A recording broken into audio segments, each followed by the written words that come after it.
Hi 10th standard students, நேத்து வீடியோவோட continue statistics and ப்ராபபிலிட்டியோட formula. ஒரு டேட்டாவோட ஸ்டாண்டர்ட் டீவியேஷனும் மீனும் கொடுத்துட்டு அதுல இருந்து கோஎஃபிசியன்ட் ஆஃப் வேரியேஷன் கண்டுபிடிக்க சொன்னாங்கன்னா அதுக்கு formula CV equal to sigma by x bar into 100. ஒரு டேட்டால கோஎஃபிசியன்ட் ஆஃப் வேரியேஷனும் ஸ்டாண்டர்ட் டீவியேஷனும் கொடுத்துட்டு அதுல இருந்து வேல்யூ ஆஃப் மீன் கண்டுபிடிக்க சொன்னாங்கன்னா அதுக்கும் formula CV equal to sigma by x bar into 100. First 21 natural நம்பருக்கு ஸ்டாண்டர்ட் டீவியேஷன் கண்டுபிடிக்க சொன்னாங்கன்னா அதுக்கு ஃபார்முலா சிக்மா ஈக்குவல் டு ரூட்டுக்குள்ள n ஸ்கொயர்ட் மைனஸ் 1 பை 12.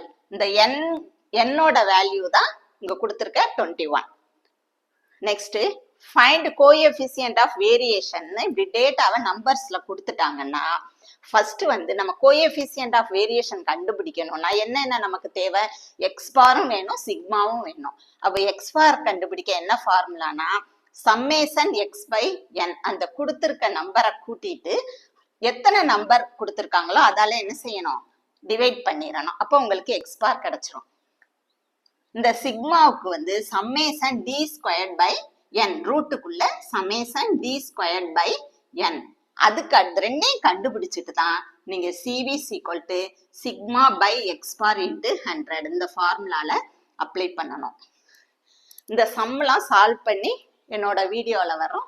எனக்கு தொடர்ந்து சப்போர்ட் பண்ணுங்க. தேங்க்ஸ் ஃபார் வாட்சிங்.